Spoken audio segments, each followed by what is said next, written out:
So here we are with episode 4 of the family circumstances of the Irregular Witch. Last episode was really good. It was one of my favorites, mainly because Phoenix was there, and also we got to see just a tiny bit more about Viola's past, so that's very fun.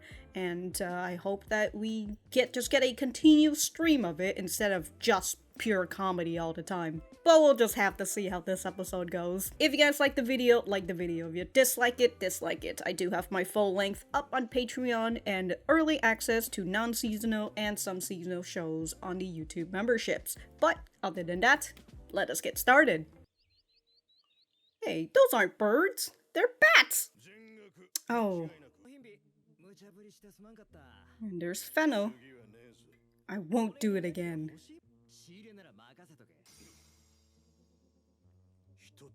Oh no, all the vendors? Ooh, who did... Wait.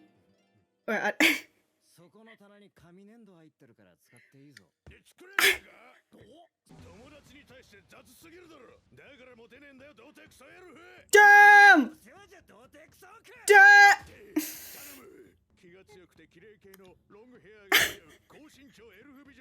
Oh, orcs and elves, yeah. To mess you up, that.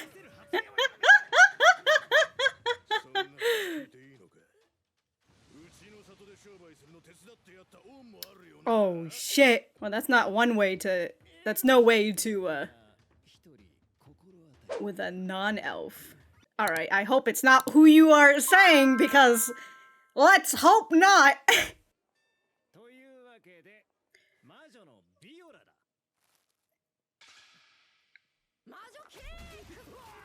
Honestly, ugh! He's 21 and she's 16, let's not, Fennel. He's trying to get you out of the way, but... I'd win any lawsuit over it.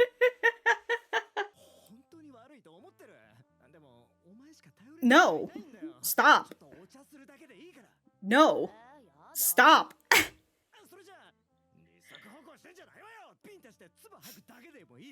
Because he wants a dominatrix. Just introduce him to fucking Luna. It doesn't fucking matter. She doesn't want to do it, then don't fucking let her do it.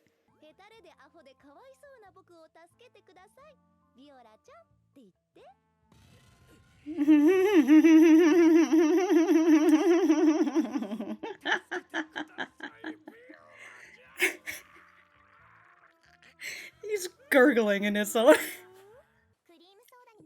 Ooh, I haven't had cream soda. I don't even know if I've had cream soda. Organist. Done.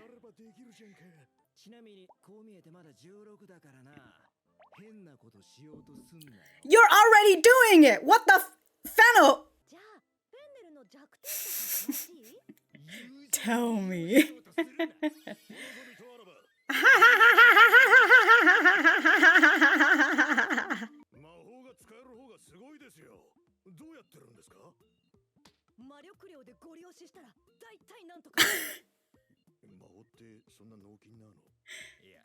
No, yeah, she brute forces magic.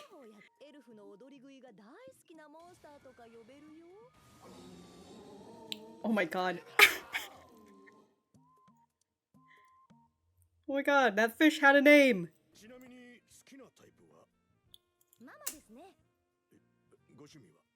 It's Mama. No, she is answering you seriously.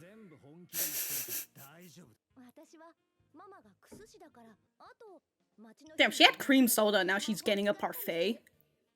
I'm assuming the guy is paying, right? Because she's not. You know, you're forcing me to be here, might as well. But?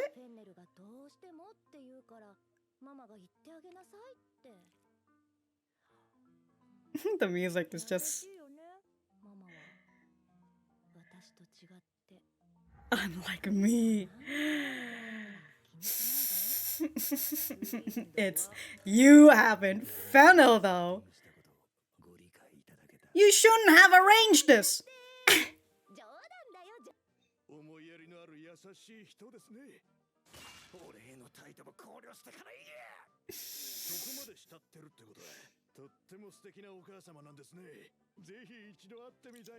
Alright, do not.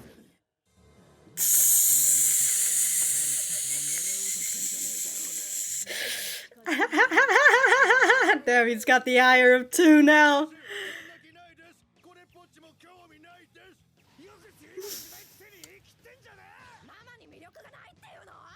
Cannot win. Cannot win.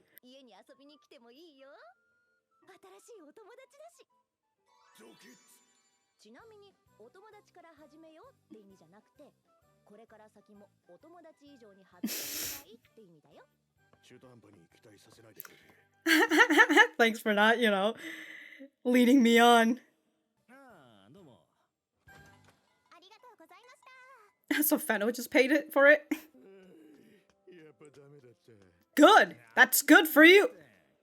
No, Fennel, stop! This motherfucker is just being selfish as hell. Stop leading your friend on. Oh, he's letting it slip.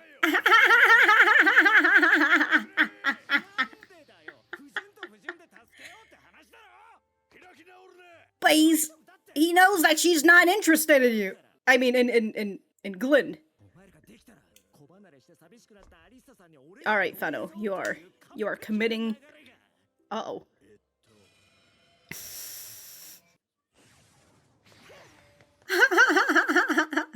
Should at least take your wallet back, my guy.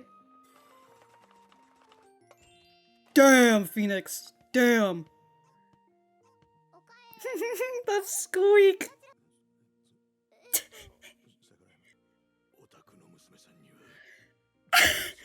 Sus! Sus!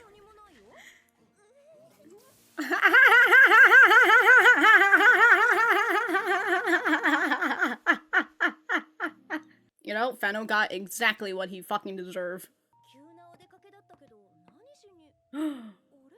It's another baby! Oh, it's an egg!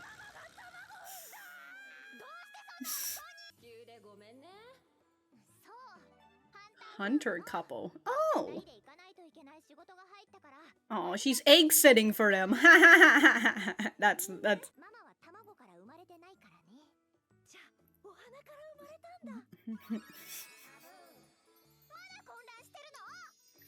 Oh, you know, better sit her down and give her the talk.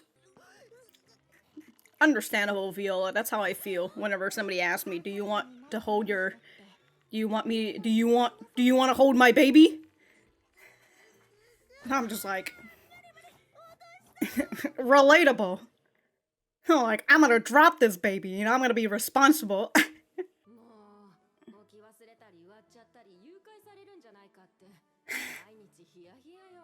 Let it get kidnapped.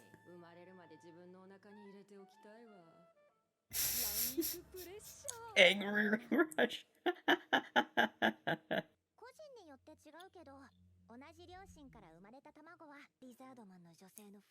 Because of the eggs? Wow. Wow.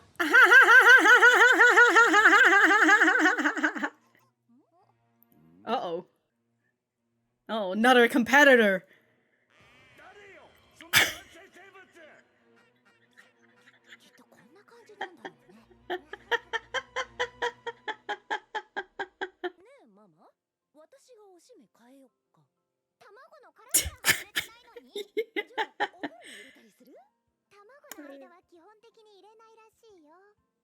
You have to wait until it comes out.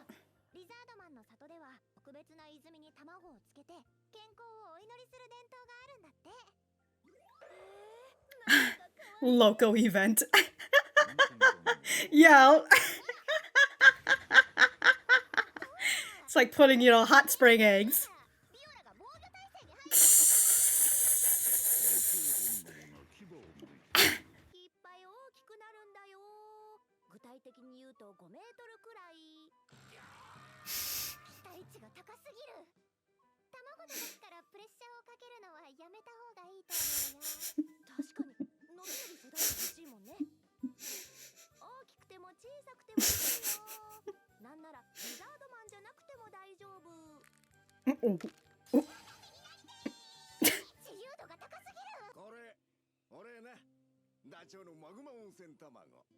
Ooh. They gift it with another bird's egg? Or a bird, no, they're a lizard.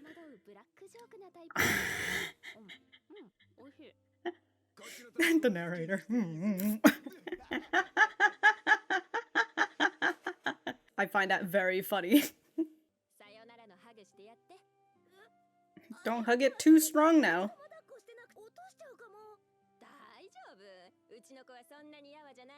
She just drops it. Lizardkin's like, what? What? It's just baby.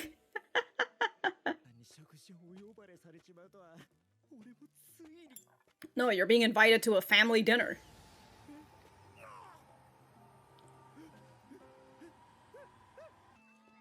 He got teleported to the fucking playground?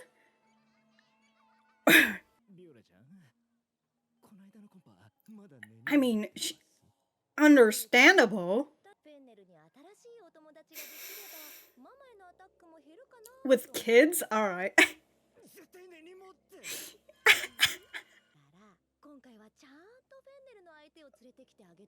At the playground?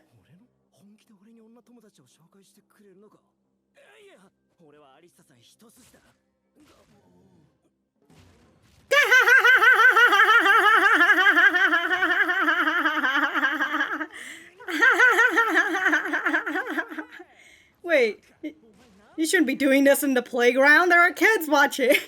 They're gonna get traumatized.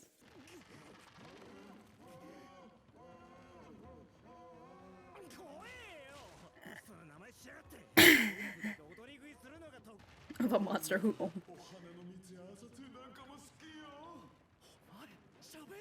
Oh, that's even. Oh, that's. Oh, that is. Oh.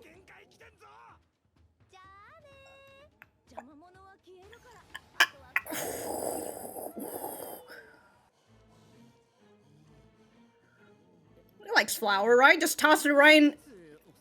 Toss it right in his mouth and run.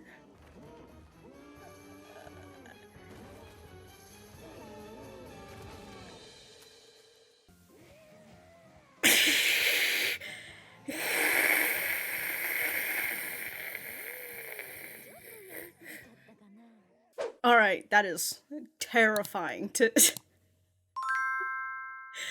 to be fucking swallowed whole. Jesus Christ, dude. Oh, this is preview. I don't want that, but okay. We're gonna go back to the center.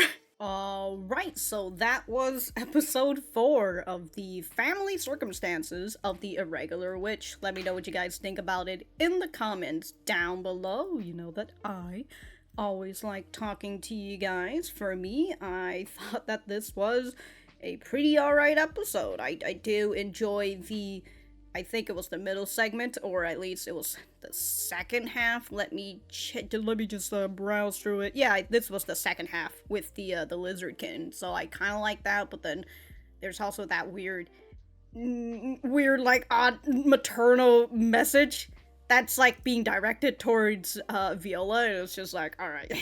And then here we have with this, like, whole first fucking segment with Glind and Fennel, and it's so not good.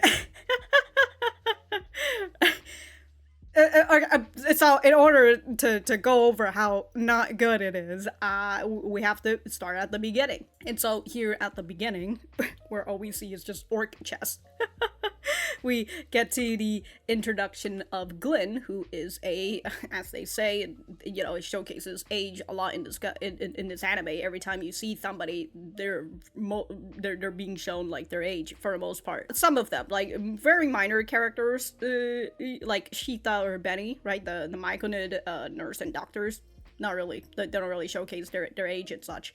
But for the, I would assume for characters that kind of comes back into play, they kind of show their age. I'm not really sure if they ever showed Lyra's age, because I can't remember anyways. But yeah, they showed Glind, and then they're like, oh, he's 21.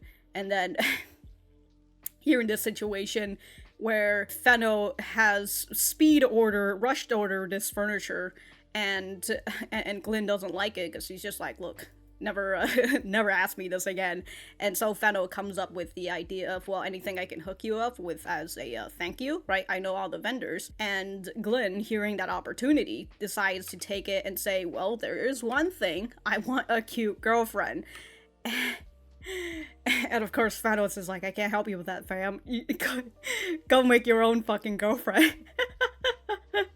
And Glind, he gets upset at this, which I think where he says, this is no way to treat a friend, which in this case, it's just like, well, even then, I mean, I kind of understand his point, because perhaps Fennel was using his friendship in order to rush order this. At the same time, Fennel is asking, like, hey, what do you want me to do as a thank you? I can hook you up. But he did say hook you up, so it's that idea of like, can you hook me up with a girl? Glind, instead of like, maybe you should have compromised and go for something else, since apparently this is something that Fennel can't fucking help you with. But he goes on the offensive and says, this is no way to treat a friend, this is why you're a fucking virgin. Just two virgins yelling at each other about how they are virgins. Glind just gets down on his fucking knees and is just like, I want you to introduce me to a fucking elf babe, because apparently Fennel might know some elf babes. And also, Glind says that, he wants a girl, even an orc wants a girl to mess him up from time to time. Which, okay, whatever, you do you, that's your stuff. It's totally fine, but, like, you also shouldn't be pressuring your friend to, like, hey, introduce me to some chicks, especially when they say no, but then hold on. Let me continue on with this part. Should you really say that to me? You owe me for helping you set up business on my turf. And so he's using the idea of, hey, I help you, you need to help me, and it's the idea of favor for favor. I feel like if it's more of an immediate thing, right? Like, hey, you do this for me and I'll do this for you. I think, and both of you agreed to it, I think that's totally fine, favor for favor. I don't like the idea of, hey, I helped you out this many years ago, whatever, right? I helped you out with this whole thing. Now you owe me, right? Like, I've come to collect my debt on you. And it's not cool. But, maybe this could just be me, having perhaps this could all just be me being a little upset that this is something that was used by my family before. And it's just like, okay, like, this was something that had happened many years ago. If you wanted me to do a favor for you, you should have done it immediately, right there in the spot. If you do this for me, I'll do this for you. Instead of, hey, I've done this for you 10 years ago. Why, you owe me. And it's just like, no, fuck off. Like, screw you. So, like, here in this part, it's just like, all right, Glind, like, let's not, right? Let's not try to fucking, in its own way, it's just trying to, like, you could say guilt trip him. It's just like, hey, you should, if you don't help me out, I helped you out, and if you don't help me out, there's that chance of, oh, the other person, if you ended the way that you would say it, right, it makes the other person perhaps feel a little guilty, knowing that, oh man, this person has helped me out, has helped me set up my business, and now when he needs my help, I can't help him. I feel a little guilty. Whatever. And so Fennel, being pressured like this now, he thinks, because the only other person in his fucking mind, because from what I hear in this part, the only people who actually have friends is Alyssa. Alyssa's the only one who has friends out here with Kiriko and Luna. Fennel's just like, look, if you're okay with a non-elf, I know one girl that fits the bill. And I'm just like, oh god, please don't let it be Viola. No, stop. Unfortunately, it was Viola. And Fennel's over here trying to hook his friend up with a 16-year-old. Not fucking good at all. And of course, here's Fennel, who's basically pressuring Viola, and Viola, who had to come here because of Alyssa. She didn't want to be here in the first place. She's only here because her mother pressured her. or in the way that Viola sees it, forced her to go because she didn't want to go here, and Alyssa's just like, look, if Fennel wants to spend time with you or something, just go, alright? You go shopping with me all the time. You go and hang out with your friend Fennel. Viola's here by force, and and now here she is being forced into this hookup situation, and Fennel is just like, I'm sorry, you're the only one who I can go to with this. And it's like, stop. Stop, Fennel. Stop being a fucking pushover. And as Fennel says, he's my friend and I owe him, so I want to help him out. And I guess in terms of like the friendship thing, right? Like, if I feel when I look at my friends, if I help them out, I'm not expecting favors from them later on. I'm not going to go and be like, hey, I helped you out with this situation many years ago, right? Like, oh, you were, I don't know, like a scenario or whatever. That's I'm trying to figure out a scenario that's money stuff, right? Like, hey, I helped you out with some financial stuff 3 years ago, and now I want you to do with this stuff. And if you don't do it for me, well, you're not being a good friend. I helped you out with this favor many years ago, and now you're not going to help me because I helped you those years ago. It's just like, yeah, so like what I feel about my friends is that I did this for you. I don't really expect anything in return, right? You can do that on your own turf. If you want to return me the favor, that's totally fine. I'm not gonna fucking bring it up if I want you to do something. That sort of feel. And I kind of expect that from my friends as well. If they help me out with something, I can return the favor if I want to, but I don't want them to just come back at me 2 years from now and be like, hey, I helped you with all this. That whole spiel, right? I did enjoy this performance from Fennel as he has to force himself to say, please save my poor stupid loser self, Viola, and he's just gurgling in its own fucking, he's gurgling in its own like saliva or some shit, or maybe he's also bleeding since he is bleeding from his mouth or his throat or whatever, right, since he is also bleeding from his eyes. And so we get into the hangout session, I suppose, and Glind tells Fennel, you pulled it off, she's really cute.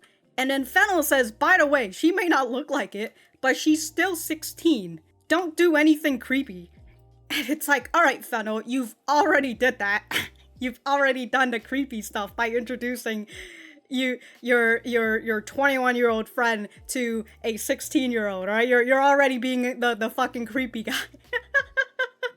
Viola is out here in this situation asking about Fennel and Glind's friendship, and she's and of course she's still trying to get Fennel's weakness because she wants to fuck him over. This is the whole spiel, right? Fennel wants to get Viola out of the way, and Viola does not want Fennel to get closer to Alyssa. And that's their budding relationship. And also Fennel, as you can see, is this guy who's going to get fucking dunked on by Viola often. When we were introduced to him, that's how it happens, right? He gets fucking dunked on by Viola because he likes Alyssa. And that's the whole gag for him. And I very much am totally fine with that gag. Sometimes it's a little too much, kind of like with what happened towards the end, with Fennel getting fucking swallowed by, I've written the name of the live elf eater, or the elf live eater, somewhere around there. It's a live eater, so it's a Odorigui-kun. What a name. I think if the name might have been just, not really sure if the name translates to like live eater, but that might just me just thinking about, because that's what they call, that's what Viola calls it. Anyways, this whole conversation, I felt like if, they were just out here being introduced as just, friend material and all that, that would have been fine. The whole conversation, I thought, would have been fine, but the issue is that Glind is here trying to get a date, and, like, it's, so, like, him trying to get to know Viola better is just, it's like, it's just so hard to just feel, I don't know, I can't put it into words right now. But man, this season, This fucking season. It's just messing me up internally. Anyways, after the whole conversation thing, we have Glind and Fennel walking away. Fennel is like, oh, she's not interested. Good. And even if she is interested, no. As Glind is just like, okay, she's not interested, you know, I'm going to move on. Fennel's over here like, don't give up on her. It's not like there's zero hope. 1% is better than 0%, am I right? But we know that Fennel, even before he says it, we know that Fennel wants Glind to go after Viola because of his own self-interest, because if he somehow gets Viola, Viola's going to be a little bit less protective of Alyssa, and that's going to lead Fennel to be able to hit on Alyssa a little bit more. But it's a very selfish means. And, you know, I was talking about it in Tear Moon Empire, where, like, sometimes it's okay to be selfish, as long as it benefits others. That's how I feel about it sometimes, right? Like, you might try to do something because you, what is it? You might want to do something because, well, you want to be rich or you want to be popular, but then the way that you end up doing it, it might, hopefully, and, you know, you're not doing bad tactics over it, you know, it might end up helping others as well, because, you know, you might want to live in a lap of luxury, but if you're able to help other people and bring them along on the ride as well, I think that's totally fine. That being said, you know, you shouldn't be selfish all the time. I'm just saying, you're allowed to be selfish sometimes. Anyways, I'm gonna move away from that whole spiel. Oh, she turned off the fire, that's what it was. Alright, I was wondering what she was doing in terms of the magic stuff. And then we can see how fucking skilled Phoenix is. Holy shit, dude. Damn. You peeled the skin of the potato off so fast, dude. Goddamn. Anyways, in the second half, we've got Alyssa coming in with an egg, and of course Viola is... She just, I don't know, I guess she doesn't know how birth works. So she just, or at least she thinks that her mom is just like some higher fucking being, right? Like, oh my god, you laid an egg, or you didn't come from an egg? Oh, if you didn't come from an egg, it means that you bloom from a flower, right? So with the whole egg stuff, I found it to be very funny. And the the whole thing of Alyssa asking, do you want to try holding the egg? And Viola is over here like, whoa, me holding the egg? That's a little scary. I understand that feeling. Even when, like, my nieces and nephew was, you know, they were young, they were babies once, well, I would refuse to fucking hold them because I do not want to hold babies. I do not want to take responsibility for fucking dropping said baby. And, you know, dropping a baby can cost them a lot of trauma in their future.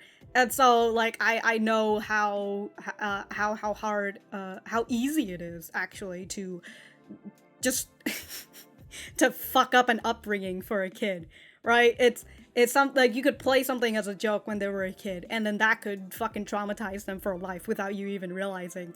And so it's very hard, and, like, child psychology and stuff, it's you know, raising kids is hard, and unfortunately not every single parents are good at raising their kids, unfortunately. Especially the newer generations.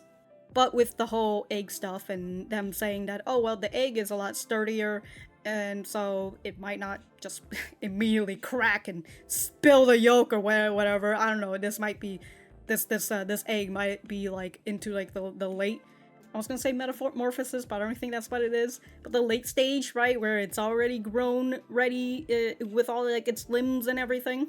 Who knows? But I enjoy that, like, despite it being out in an egg, the lizardkin, they still worry. And with, I don't know who, I think it might be Gita is the one, the female name, because Malik is more of a male name, right? And so Gita is saying like, oh, I'm worried that I'll leave it somewhere or break it or let it get kidnapped. And it would have been so much better if I could just raise my kid from inside my stomach like humans do. And I thought that was pretty funny. Then again, if it's a lizardkin, right? If the lizard comes out of the egg, does that mean that it kind of becomes like fully independent? Because that's the whole point of when it comes to like lizards and like eggs and stuff. Well, birds, I think, still needs to be raised by their children, but by their parents, and before they learn how to fly and leave away from the nest. But lizards, I think, like the moment they get out, they just know exactly what they need to do. So it's like, is that the same thing about lizard, for lizardkins? Then they talked about different eggs have different markings. And it's saying that, oh, if it's from the same parents, then they'll have the same or similar patterns, and how they find affairs by female lizardkins always get found out because of the egg pattern, right? Oh, this is how the egg pattern starts, and then the second child is just like in a different pattern. That is so funny. And I love that right after they show the whole affair thing, Phoenix walks in and he sees the egg. And like the fucking horror or thriller music is so fucking good. And he's just like, who is that egg-based creature? He's so angry. I love Phoenix. He's so fucking competitive and he gets so jealous. But understandable, right? When he first got summoned, he was about to get kicked out, and he was just like, so you just summoned me for fun? The fuck, dog? So understandable, right? He has a little bit of a trauma of being left behind. Also, I love that Phoenix is over here being the sensible one. I feel like he, for most part, tends to be the sensible one. He has been living for a very long time, but you know, he goes off in his own low funky tangents as well. But as he says, if I touch it, I might invite calamity. And the reason for that is because I thought the parents would not like a stranger getting touchy with their baby. And it's like, understandable. I'm not going to touch the baby, alright? I don't know who this baby is. Phoenix out here with the message, dude. Okay, the local spring and like the egg thing, that's also very funny. Local event. And then Phoenix just comes in saying like, oh, so it sounds like egg boiling.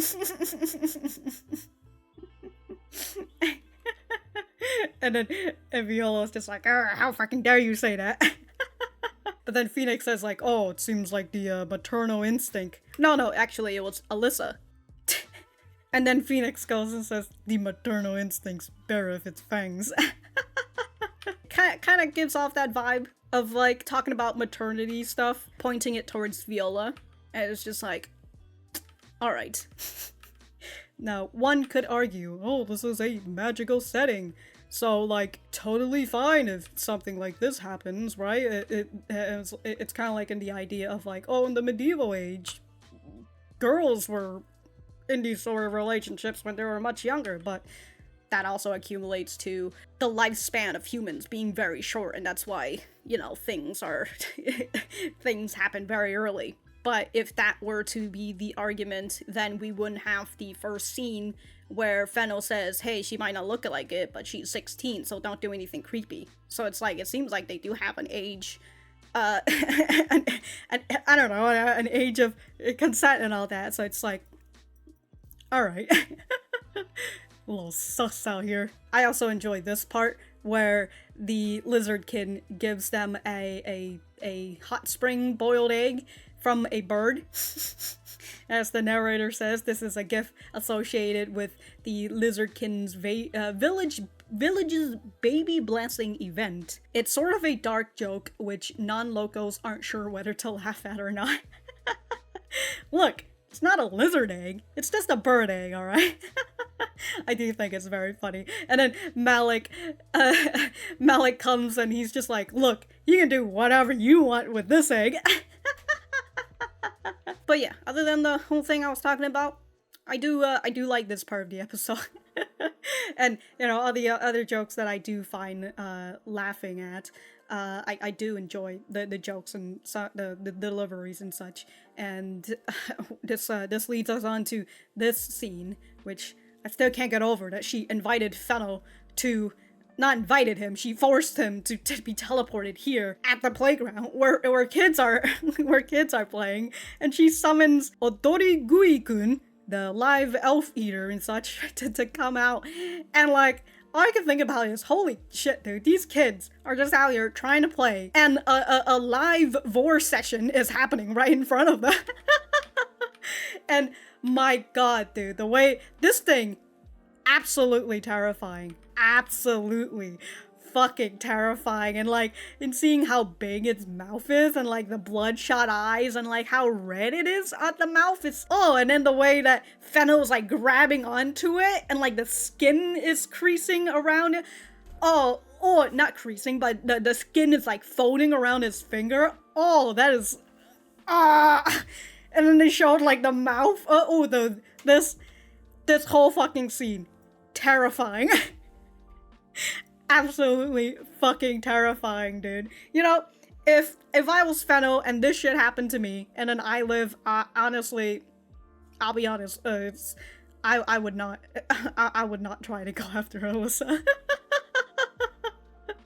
Like, this man goes through this moment of death, and like, if in the next episode or whenever we see him, he still tries to go for Alyssa, dedication, I guess, but like, honestly, you're probably better off fighting some, I don't know, some hot elf babe for you or some shit. That, honestly, that would be better. But yeah, this whole scene, terrifying. But other than that, yeah, this certainly was an episode, that's for sure. And that's pretty much it. I apologize for the rant. Maybe you came here for just a comedy stuff, and you didn't expect me to start talking about this, but you know what? It is how it is. And honestly, if you really only came here for the comedy stuff, you'd probably have to stop watching after the reaction, so you won't even be here. But, you know, thank you for sticking around. If I have anything else to say, I will write it in the description down below. And, yeah, well, you know, I guess I'll see you in the next episode or something.